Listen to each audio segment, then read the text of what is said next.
Der legendäre Investigativ-Journalist Seymour Hersh hat einen Artikel veröffentlicht, der die US-Regierung stark in Bedrängnis bringen könnte. Laut seinen Quellen hätten die USA die Nord Stream-Pipelines gesprengt. Was halten Sie von seinen Enthüllungen?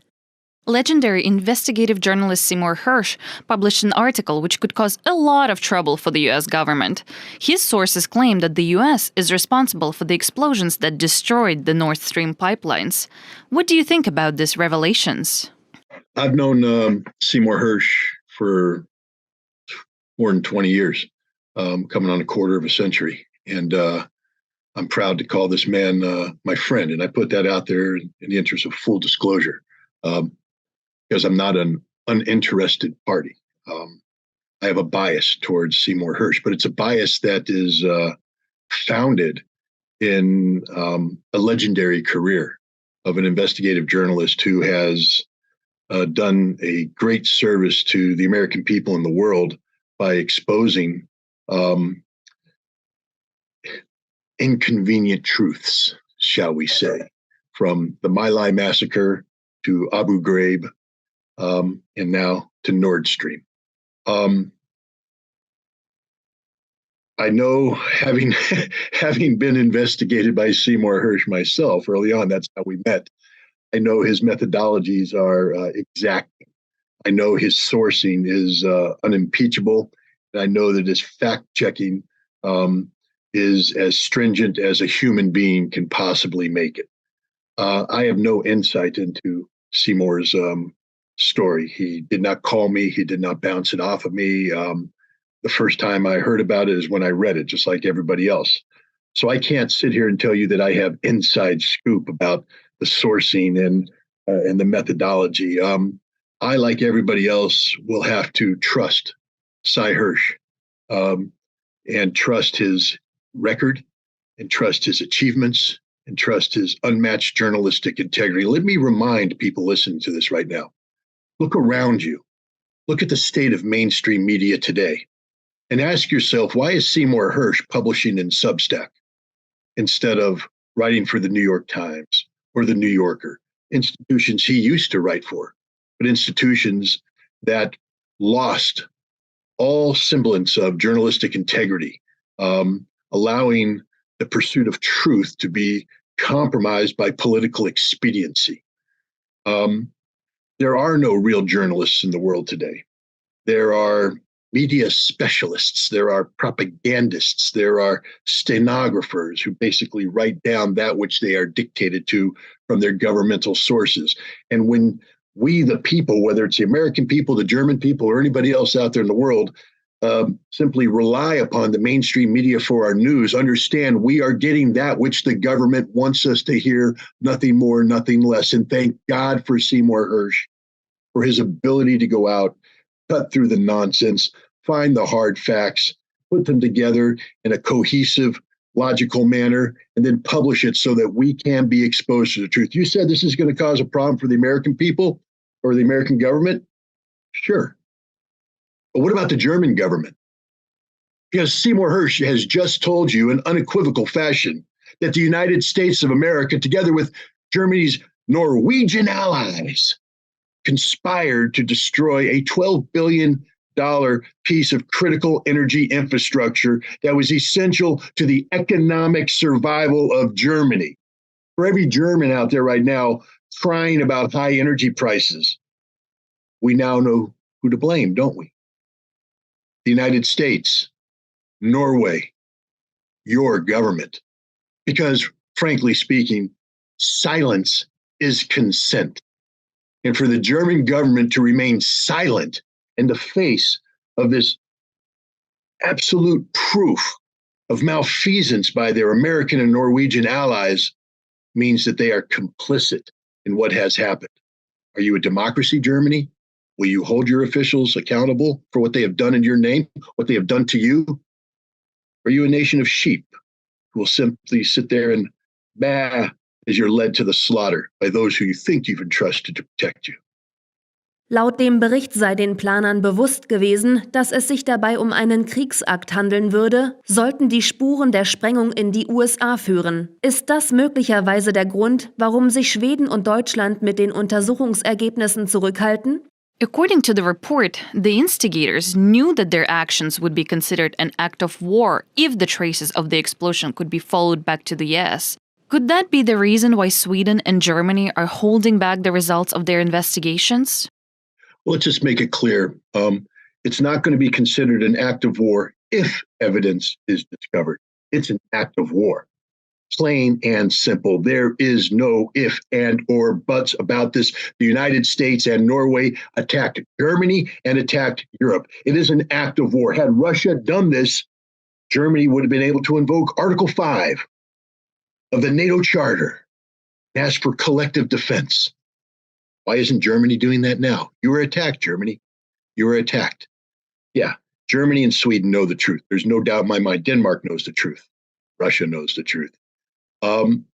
Everybody knows the truth, but it's an inconvenient truth because it's the kind of truth that lays bare the reality of the relationship between Germany, Europe, and the United States, a master-slave relationship where the United States is the master, Europe is the slave, a colonial master to their colonial subjects. You exist only for the pleasure of your master.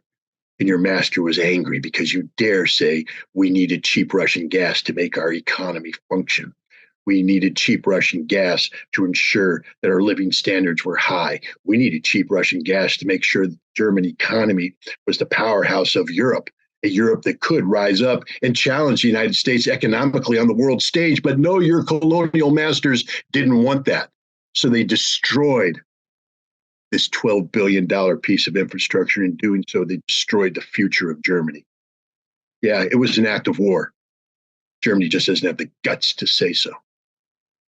Bis jetzt bezeichnet die US-Regierung den Bericht von Hersh als falsch und eine komplette Fiktion. Wäre Russland andernfalls gezwungen zu reagieren? Und wenn ja, was müsste man jetzt erwarten?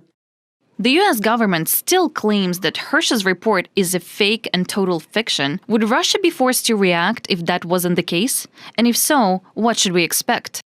Well, first of all, I don't think that Russia is dependent upon the reporting of Seymour Hersh to derive its own conclusions. I have the highest degree of confidence that the Russian intelligence services are aware of much of what Seymour Hersh has reported.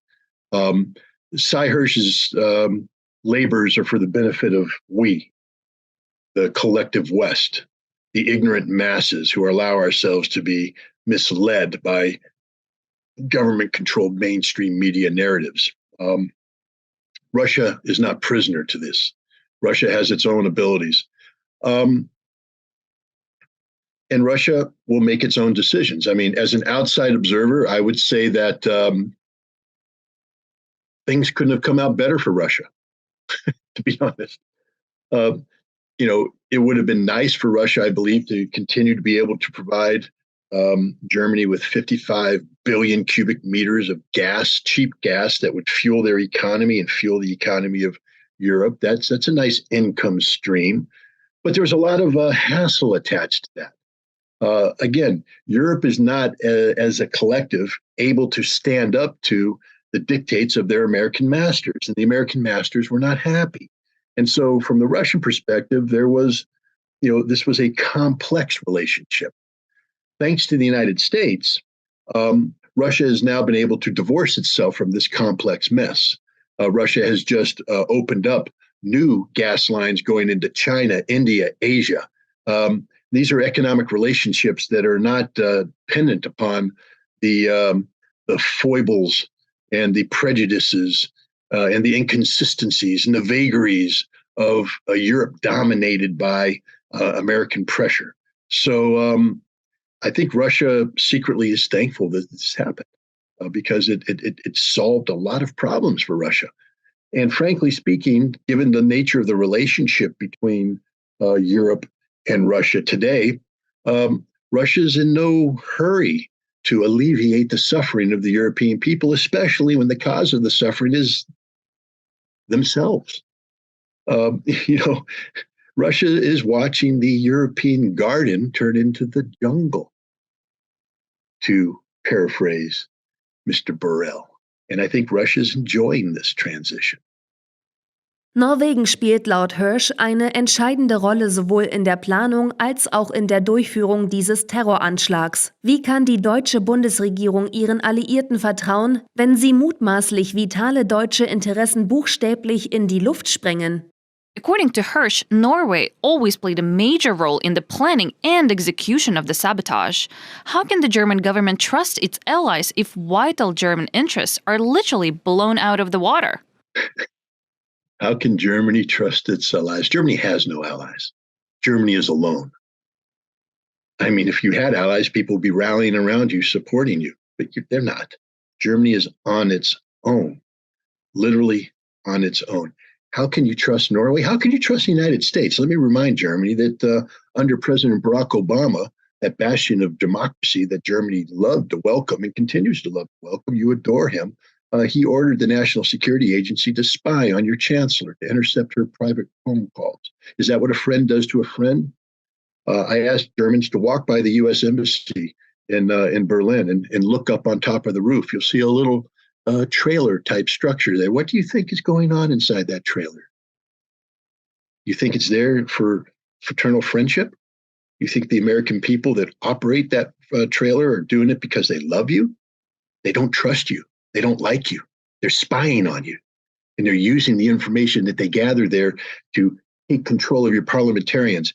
What percentage of your parliamentarians are on the take? How many of them are controlled by the CIA? The answer is a whole bunch. Is that how an ally acts? Your economy has been gutted. There's very little chance that you're going to recover in a meaningful fashion in the coming years. Norway's economy, however, got a boost because at the same time that Norway participated in the destruction of this $12 billion critical piece of infrastructure, Norway opened up its own gas pipeline to supplant the cheap Russian gas with expensive Norwegian gas. Is that the action of a friend? Germany has no friends. Germany has no allies. Germany isn't even a friend of itself. Germany can't stand up for itself. Germany won't defend itself. You know, when you are basically a pathetic stray dog, because that's what Germany is, a stray dog to Europe. You're not part of Europe. Europe doesn't want you, doesn't need you, doesn't like you, resents you. They kicked you. You get the scraps from the table. You don't get to sit at the table unless you stand up and start asserting yourselves. And I don't mean asserting yourselves in the manner that replicates the arrogance and the militarism of the Third Reich, as some are doing right now in a failed effort to breathe relevance into Germany. Don't become that which you have promised never to become again. You aren't a strong nation by sending Leopard tanks to Ukraine. You're a weak nation. You're a strong nation when you stand up and say, we will do that which is in the best interest of Germany, and restoring the Nord Stream pipelines is in the best interest of Germany, because gaining access to cheap Russian gas will make our economy strong, make our economy viable, make us the economic leaders of Europe and the world. And that's something every German should be seeking and aspiring to. Instead, you've chosen to be a pathetic stray dog that's kicked, spat on, and fed only scraps. Your choice, Germany, but Norway's not your friend. The United States isn't your friend. No one in Europe is your friend.